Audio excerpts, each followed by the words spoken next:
So let's start with simply last year's draft. Derek Stingley was fine when he played this year. There was concerns about his durability. He didn't finish the season. He got hurt in the middle of the season. How would, having had the number 1 overall pick and drafting Aiden Hutchinson sounded, Texans fans? Because that's what you would have had. It wasn't just the Charger game costing you the second pick. You would have had the number 1 overall pick in the NFL draft if you hadn't beat the LA Chargers late in the season last year, and you could have drafted Aiden Hutchinson, who's been fantastic this season. Another reason to hate Rex Burkhead. Yeah. Because he went off in that meaningless game that turned out to be very meaningful in the wrong direction for the Texans. Yeah, so the 2021 season into the 2022 draft, it was the Houston Texans that bungled it by winning late, and it cost them Aiden Hutchinson. He's having a tremendous rookie season. 7.5 sacks, 3 interceptions, tackles for a loss. He's been a force for the Detroit Lions. And he loves our show, so it's a damn shame we didn't get a chance to watch him every day here in Houston. Friend of the program. Derek Stingley Jr. not. Wasn't even at the draft. At the end of the 2020 season, Jake, the New York Jets won 2 games at the end of the year. And, well, it cost them the number 1 overall pick, which turned out to be Trevor Lawrence. And the Jets selected Zach Wilson. Would you rather have Trevor Lawrence on the Jets than Zach Wilson? Yes, I would. Okay. Old. I would. Shout out to Adam Gase and Frank Gore. Had to defeat the LA Rams and the Cleveland Browns in back-to-back weeks in 2020. Now, pro boxer Frank Gore. Yeah, right? Know what he's doing these days? Not very good at it, apparently. No. Yeah, he should probably give that one up. His kid's pretty good, though, at football. Where's he at? He destroyed Rice in the bowl game. Southern Miss. Yeah, he's like rushed for like 240 yards. There you go. The Lending Tree Bowl. How could I forget? Yep.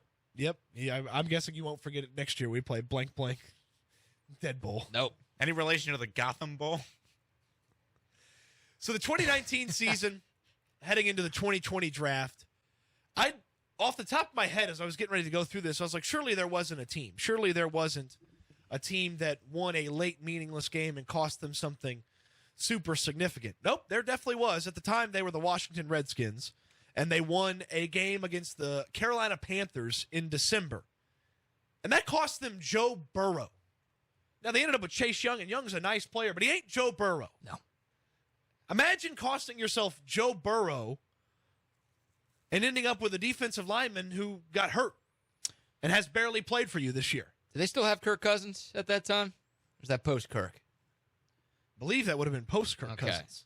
I was like, It was post-Kirk So Cousins. they would have taken Joe Burrow if they had the number 1 pick. That Correct. season, they actually had to bring Mark Sanchez out of retirement to play because they were down so many quarterbacks. Forgot about that. So, yeah, they definitely would have taken Joe Burrow, which means, they cost themselves the chance to draft Joe Burrow. A Wow. meaningless December victory over the Panthers had them with the top defensive player in the draft, but not the top quarterback that year. All right, the 2018 season into the 2019 draft, 2 teams actually cost themselves with December or late season victories. It was the Jets and the Raiders. The Jets won 1 in December. The Raiders won 2 in December.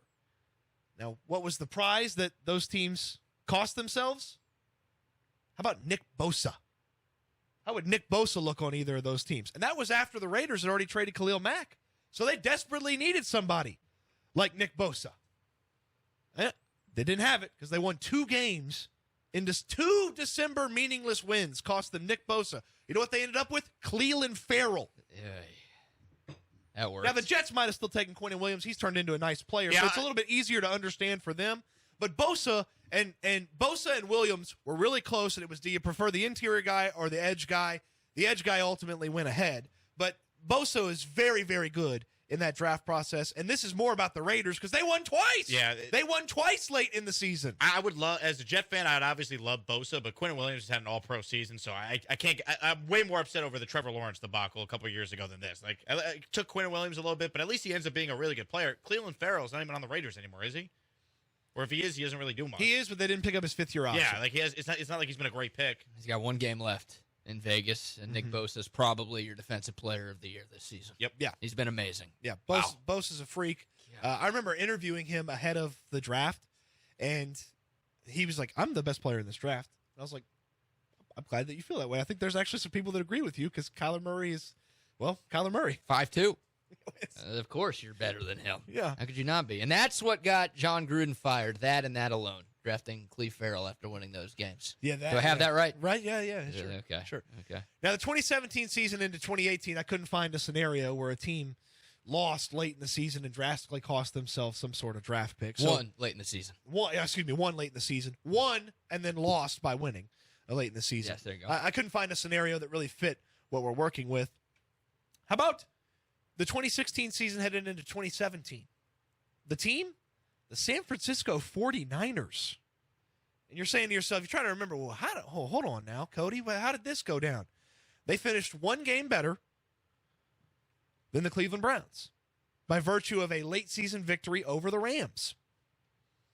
They ended up with the number 2 overall pick, traded back to 3. Solomon Thomas. Solomon Thomas was the player they selected. Had the 49ers had the number 1 overall pick that year, they could have drafted Myles Garrett. Oh. So these are the players that a late season victory or 2, which the Texans' case it's going to be 2 because the Titans game wasn't that long ago, a late season victory has ultimately lost them.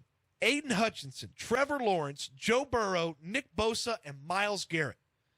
2 of the best defensive linemen in football, one of the best young defensive linemen in football, and one of the best quarterbacks in the AFC in Joe Burrow, and an up-and-coming quarterback in Trevor Lawrence. That's what late-season meaningless wins cost teams.